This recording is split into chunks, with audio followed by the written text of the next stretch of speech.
So, we're talking about Pseudo-Legendaries.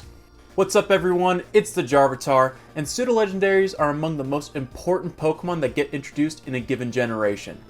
Their power and often their rarity make them so fun to use, talk about, and look forward to.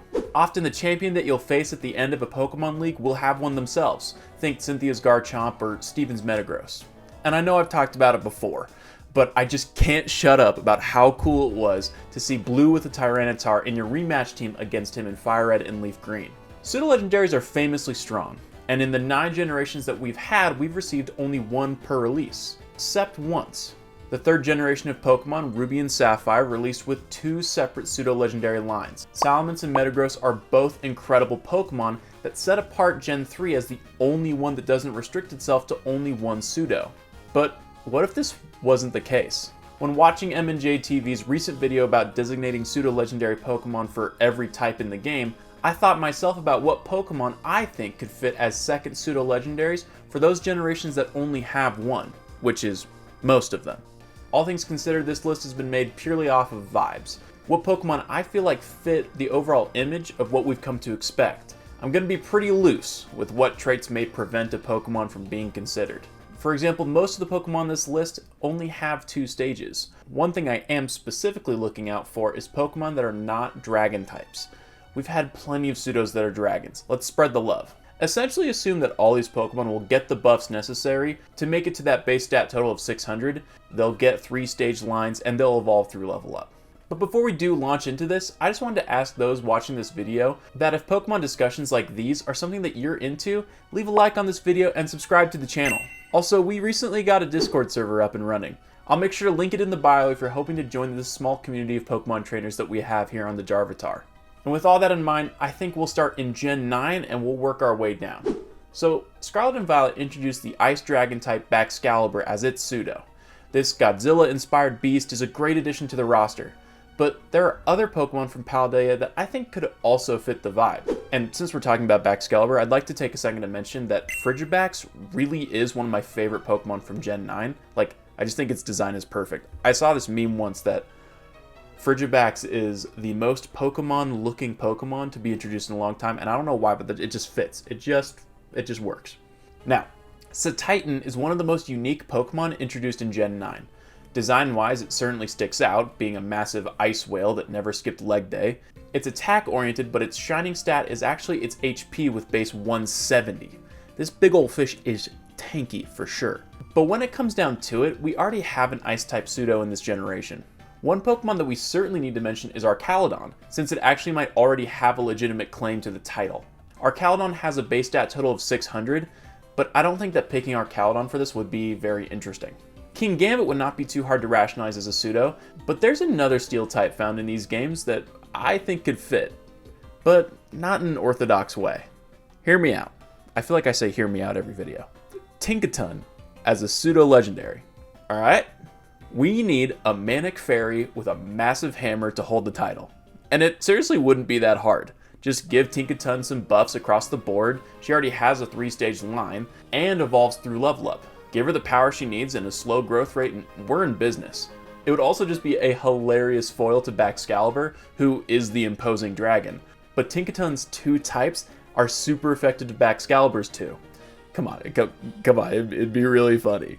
And onward to Gen 8. Dragapult is one of my favorite Pokemon to come out of the last several years of Pokemon games. Its design balances the edges of intentional cool so well without being kind of cringe. But to find a rival for Dragapult, I really had to scrape at this dex a bit. Not a whole lot of Pokemon fit what I wanted out of a Pseudo. Grimmsnarl, Hatterene, and Colossal were all considered, but the one that I felt hit all the right feelings for me is the Metal Elephant Copperajah. This Pokemon really sticks out. In the land of beans and toast, this Steel type is among the most unique introduced. It's intimidating in all the right ways, but still has that level of approachability that I think is important, kind of like Dragonite. In the case of Copperajah, I think that adding a pre-evolution to Qfint and then buffing that final Evo up 100 points could make for a solid Pseudo. But that's not the only change that I think we should make. Now, besides just normal Goodra, each Pseudo-Legendary has been a dual-type Pokemon. Copperajah at this time is pure Steel, but I think that giving it a secondary typing might make it even more viable. When looking at Copperajah's level up moveset in Sword and Shield, it learns only 3 Steel-type moves. And it turns out Copperajah learns the same amount of ground type moves. So maybe a quick ground type addition might be warranted. I mean, look at this thing. I feel like it should already be hitting some stab Earthquake. And for those reasons, I think that with a little work, Copperajah could definitely stand toe-to-toe with Dragapult. Next up, let's talk Sun and Moon in Gen 7. Kommo-o is among the most underrated Pokemon ever. I remember when we were first introduced to this guy back in the day, and it received a lot of hate. I honestly have no idea what the current public opinion on Kommo-o is these days, but I sure like it. Standing next to Kommo-o could be any number of Pokemon. One that came to mind is actually one of my favorites from Sun and Moon, Silvally. I think that technically Silvally is already a regular legendary. It has a base stat total of 570, so the switch wouldn't be too hard. But I think that there's a different Pokemon that fits the vibe better. Besides Decidueye, this Pokemon is actually my favorite from Gen 7. The Bug Water type Golisopod. Golisopod is so effortlessly cool. When I first encountered one back when I played Sun and Moon for the first time and I battled Guzma, when he threw this thing out, I was immediately like, I can get you one. The design of this Pokemon as this hulking bug samurai is genius. Pokemon really have been just dropping banger bug type after banger bug type to make up for how bad they were back in the day. Golisopod fits the vibe of a pseudo for me, not only because of its design, but because of its theming. Wimpod, the pre-evolution in this case, is almost useless in battle. It levels up learning actually nothing besides Sand Attack and Struggle Bug back in Gen 7. One of the crucial aspects of what makes Pseudo-Legendaries important is the journey that's associated with them. They're supposed to go from what is essentially a small and weak first stage to what becomes a massive and powerful creature over the course of a long time. Most pseudos stick to this idea. Beldum, for example, is almost completely useless in battle, but Metagross is worth all of that effort. And I think that giving the Golisopod line a middle cocoon-like stage like what we see with Shelgon would be perfect. Then we buff Golisopod up to 600, and we've got what is probably an even better pseudo than Kommo-o, with what will be a super unique typing for the group. Now on to Gen 6 with X and Y. Now, it's not much of a secret that I'm not a massive fan of Goodra. I know that there are a lot of folks that love it, but I just don't think it works for me. The derpy vibe just isn't really doing it. It's trying to do what Dragonite did, but I don't think it sticks the landing. Choosing a second pseudo-legendary for X and Y wasn't easy either.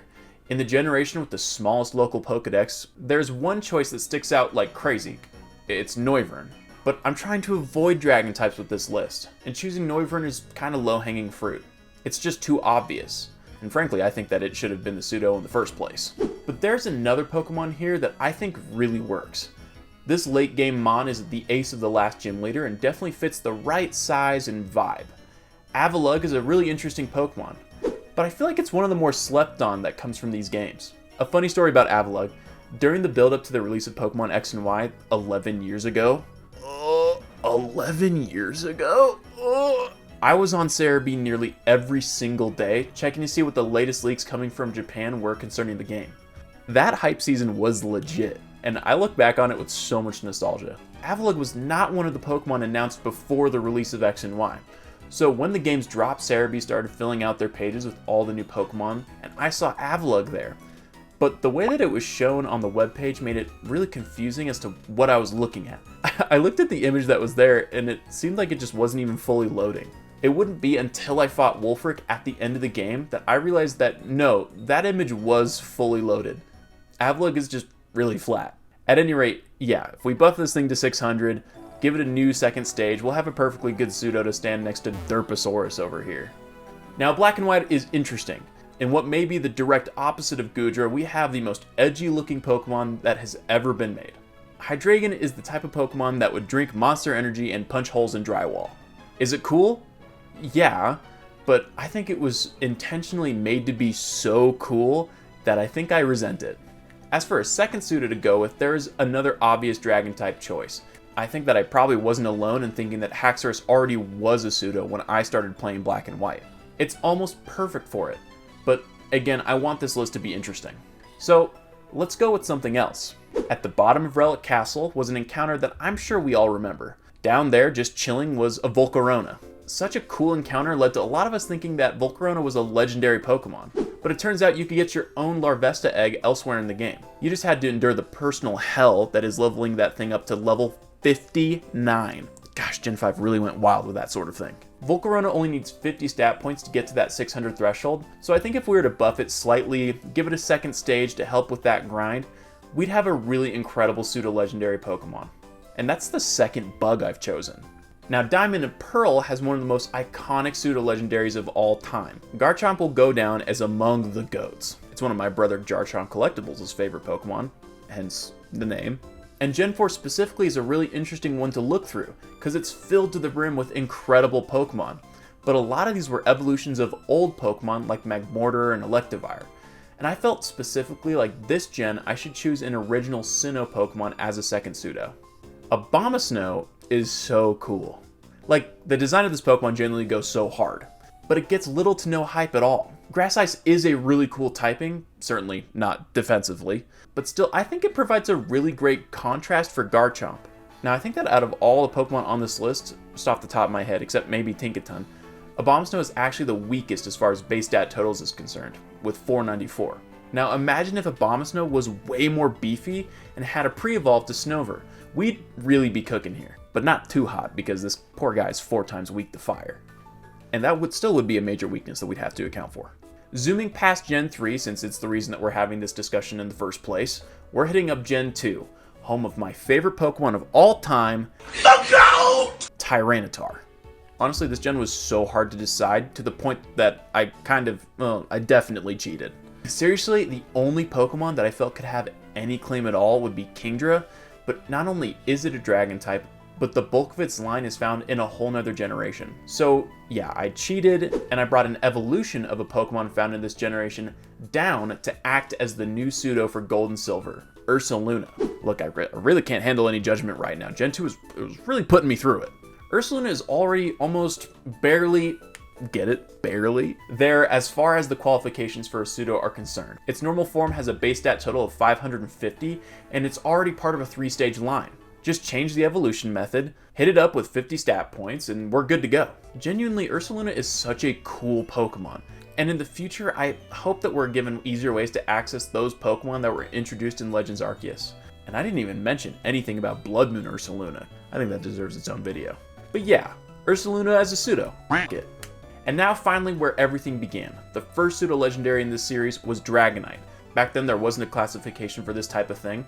Dragonite was just a beefy boy.